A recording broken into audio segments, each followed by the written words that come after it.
প্ৰিয় দৰ্শক, আপোনাৰ ঘৰলৈ কিয় দৰিদ্ৰতাৰ আগমন হয়, ঘৰত কিয় ধন টকা পইচাৰ অভাৱ হয়, আজিৰ এই ভিডিঅ'টোত আমি 20টা এনেকুৱা কাৰণৰ বিষয়ে শ্বেয়াৰ কৰিম, যি 20টা কাৰণৰ বাবে আপোনাৰ ঘৰত ধনৰ অভাৱ হয়, ধন টকা পইচা ৰৈ নথকা হয়।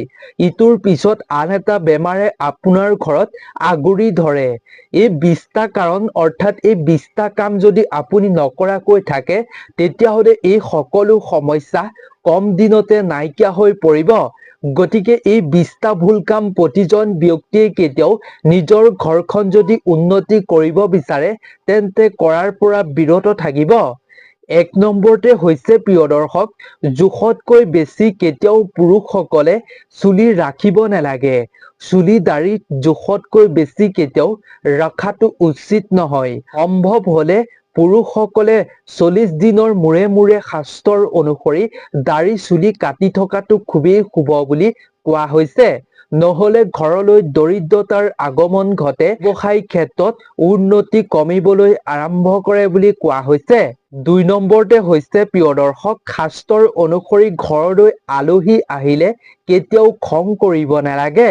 বহু মানুহে ঘৰলৈ আলহী আহিলে খং কৰে আৰু তেওঁলোকক মনে মনে বেয়াও পায়। গতিকে এনে কাৰ্য কৰাৰ পৰা বিৰত থাকিব, নহলে ঘৰলৈ দৰিদ্ৰতাৰ আগমন ঘটিব। 3 নম্বৰতে হৈছে, কেতিয়াও আপুনি আমদানিতকৈ বেছি খৰচ কৰিব নালাগে। মানুহে সদায় মিতব্যয়ী হ'ব লাগে। যদি আপোনাৰ ওচৰত 1 টকা আছে আৰু 1 টকা থকাৰ পাছত যদি আপুনি 10 টকা খৰচ কৰে, তেতিয়াহ'লে ইয়াৰ ফলত আপোনাৰ ঘৰলৈ খুব ডাঙৰ দৰিদ্ৰতাৰ অতি সোনকালেই আগমন ঘটিব। দৰিদ্ৰতা অহাৰ এইটো এটা বিশেষকৈ ডাঙৰ কাৰণ। 4 নম্বৰতে হৈছে প্ৰিয় দৰ্শক, ঘৰত কেতিয়াও ভঙা বস্তু ৰখাটো উচিত নহয়। আপোনাৰ ঘৰত যদি কাপ প্লেট ভাঙি গৈছে, যদি দাপোন ভাঙি গৈছে, যদি আপুনি ব্যৱহাৰ কৰিব নোৱাৰা পৰ্যায়ত হৈছে, তেতিয়াহ'লে সেইখিনি ঘৰত ৰাখিব নালাগে। আৰু আপোনাৰ ঘৰৰ যদি আৰ্থিক অৱস্থা ভাল, আৰু যদি আৰ্থিক অৱস্থা ভাল হোৱাৰ পাছতো আপুনি ভগা বস্তু ব্যৱহাৰ কৰি চাহ খাই আছে বা যিকোনো খাদ্য খাই আছে, তেনে কাৰণতো ঘৰলৈ দৰিদ্ৰতাৰ আগমন ঘটে বুলি শাস্ত্ৰত কোৱা হৈছে। মুঠৰ ওপৰত ভঙা চিঙা বস্তু কেতিয়াও ঘৰত ৰাখিব নালাগে। 5 নম্বৰতে হৈছে প্ৰিয় দৰ্শক, ওলোটাকৈ কেতিয়াও শুব নালাগে। বিচনাত শোৱাৰ সময়ত আপুনি ওলোটাকৈ শুলে আপোনাৰ বেমাৰ আজাৰ হোৱাৰ আশংকা বৃদ্ধি হয় বুলি শাস্ত্ৰত কোৱা হৈছে। যেতিয়া আপুনি এনে কাৰ্য কৰাৰ ফলত অসুস্থতাৰ সন্মুখীন হ'ব আৰু যাৰ ফলত আপুনি চিকিৎসাৰ বাবে চিকিৎসকৰ কাষ চাপিব, তেতিয়া টকা পইচা দিয়াৰ ক্ষেত্ৰত আপুনি আৰ্থিক সমস্যাৰ সন্মুখীন হ'ব লাগিব বুলি শাস্ত্ৰত কোৱা হৈছে। 6 নম্বৰতে হৈছে প্ৰিয় দৰ্শক, মানুহে কেতিয়াও গছৰ তলত পাচাব কৰিব নালাগে। ইয়াৰ ফলতো ঘৰলৈ দৰিদ্ৰতাৰ আগমন ঘটে বুলি শাস্ত্ৰত কোৱা হৈছে। 7 নম্বৰতে হৈছে, ৰাতিপুৱা সূৰ্য উদয় হোৱাৰ পাছত কেতিয়াও শুই থাকিব নালাগে। বিশেষকৈ ঘৰখনৰ মহিলাসকল শুই থকাটো অতি অশুভ। এনে কাৰ্য কৰাৰ ফলতো ঘৰলৈ দৰিদ্ৰতাৰ আগমন ঘটে বুলি কোৱা হৈছে শাস্ত্ৰত। 8 নম্বৰতে হৈছে, ফটা কাপোৰ কেতিয়াও পিন্ধিব নালাগে। ফটা কাপোৰ পৰিধান কৰিলে আপোনাৰ ঘৰলৈ দৰিদ্ৰতাৰ আগমন ঘটিব বুলি কোৱা হৈছে শাস্ত্ৰত। 8 নম্বৰতে হৈছে প্ৰিয় দৰ্শক, মহিলাসকলে কেতিয়াও থিয় হৈ নিজৰ মূৰৰ চুলি আঁচুৰিব বা বান্ধিব নালাগে। এনে কাৰণতো ঘৰলৈ দৰিদ্ৰতাৰ আগমন ঘটে বুলি কোৱা হৈছে।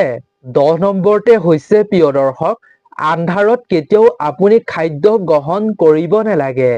কিয়নো আন্ধাৰত কেৱল চৈতানেহে খাদ্য খায়। গতিকে আন্ধাৰত খাদ্য খোৱাৰ ফলতো ঘৰলৈ আপোনাৰ দৰিদ্ৰতাৰ আগমন ঘটিব। আন্ধাৰত কেৱল চৈতানেহে খাদ্য গ্ৰহণ কৰে। 11 নম্বৰতে হৈছে, ঘৰত কেতিয়াও ৰাতি আপুনি ঝাৰু দিব নালাগে। ইয়াৰ ফলত ঘৰলৈ লক্ষ্মীৰ আগমন নঘটে আৰু এনে কাৰ্যৰ ফলতেই লক্ষ্মী ঘৰৰ পৰা ঘৰ এৰি যায় আৰু যাৰ ফলত ঘৰলৈ দৰিদ্ৰতাৰ আগমন ঘটে।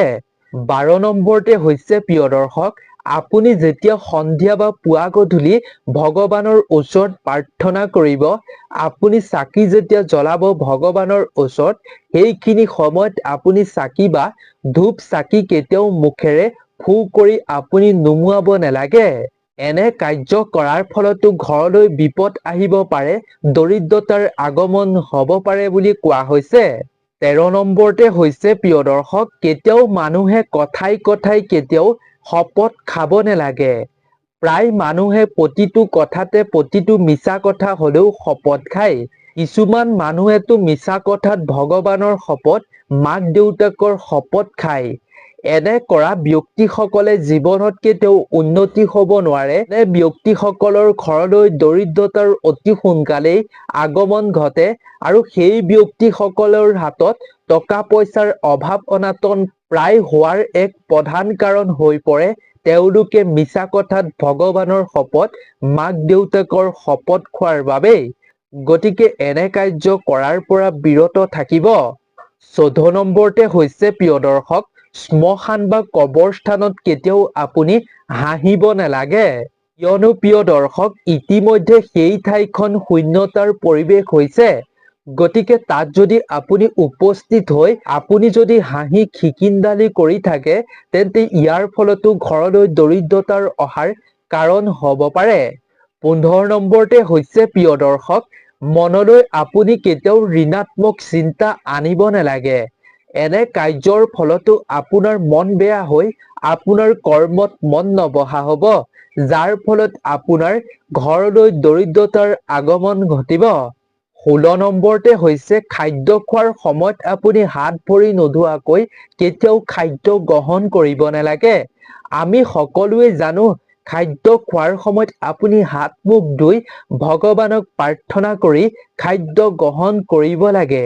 তেনে কৰিলে লক্ষ্মীও প্ৰসন্ন হয় আৰু হাত ভৰি ধুই খোৱাৰ ফলত আপোনাৰ স্বাস্থ্যও ভালে থাকে। আপুনি যদি হাত মুখ নোধোৱাকৈ ভগৱানক প্ৰাৰ্থনা নকৰাকৈ যদি খাদ্য গ্ৰহণ কৰে, তেতিয়াহ'লে ভগৱানো ৰুষ্ট হয়, লক্ষ্মী দেৱীও ৰুষ্ট হয় আৰু আপোনাৰ স্বাস্থ্যটো বেমাৰ আজাৰ বৃদ্ধি হ'বলৈ আৰম্ভ কৰে। বেমাৰ আজাৰ হোৱাৰ আশংকা একেবাৰে বৃদ্ধি হয় বুলি কোৱা হৈছে। 17 নম্বৰতে হৈছে প্ৰিয় দৰ্শক, কেতিয়াও ভুলতো আপুনি নিজৰ মা দেউতাক অপমান কৰিব নালাগে। আপুনি নিশ্চয় দেখিছে যিসকল ব্যক্তি যিসকল মানুহে নিজৰ মাক দেউতাকক অপমান কৰে, অৱহেলা কৰে, বেয়া ব্যৱহাৰ কৰে, তেওঁলোক কেতিয়াও সুখী হৈ থাকিব নোৱাৰে। কিবা কাৰণত তেওঁলোকৰ জীৱনলৈ বিপদ অহাটো নিশ্চিত। গতিকে আপুনি যদি সুখী হ'ব বিচাৰে, উন্নতি হ'ব বিচাৰে, তেন্তে আপুনি এনে ভুল কেতিয়াও নকৰিব। 18 নম্বৰতে হৈছে প্ৰিয় দৰ্শক, ঘৰত কেতিয়াও মকৰা জাল, বন্ধ হৈ যোৱা ঘড়ী, ভঙা আইনা এনে বস্তু ৰখাটো উচিত নহয়। এনে বস্তু থাকিলে আপুনি শীঘ্ৰেই দূৰ কৰিব লাগে। নহ'লে ঘৰলৈ দৰিদ্ৰতাৰ আগমন ঘটাটো একেবাৰে নিশ্চিত। 19 নম্বৰতে হৈছে আপুনি খাদ্য গ্ৰহণ কৰাৰ সময়ত প্ৰতিদিনেই ভগৱানক আপুনি ধন্যবাদ জনাব লাগে। গতিকে আপুনি খাদ্য খোৱাৰ সময়ত ভগৱানক আপুনি ধন্যবাদ নিদিয়াকৈ, ধ্যান নকৰাকৈ আপুনি খাদ্য গ্ৰহণ নকৰিব। ইয়াৰ ফলতো ঘৰত অন্ন বস্ত্ৰ টকা পইচাৰ অভাৱ অনাটন হোৱাৰ আশংকা বৃদ্ধি হয়। দৰ্শক, 20 নম্বৰতে এখন ঘৰলৈ দৰিদ্ৰতাৰ আগমন ঘটা কাৰণটো হৈছে প্ৰিয় দৰ্শক, যিখন ঘৰৰ মহিলাসকলে পাকঘৰত ৰাতি খোৱা জোঠা বাচনসমূহ ৰাখে, সেইখন ঘৰলৈ দৰিদ্ৰতাৰ আগমন ঘটে। এনে ঘৰত মাতা লক্ষ্মী কেতিয়াও বাস নকৰে বুলি কোৱা হৈছে।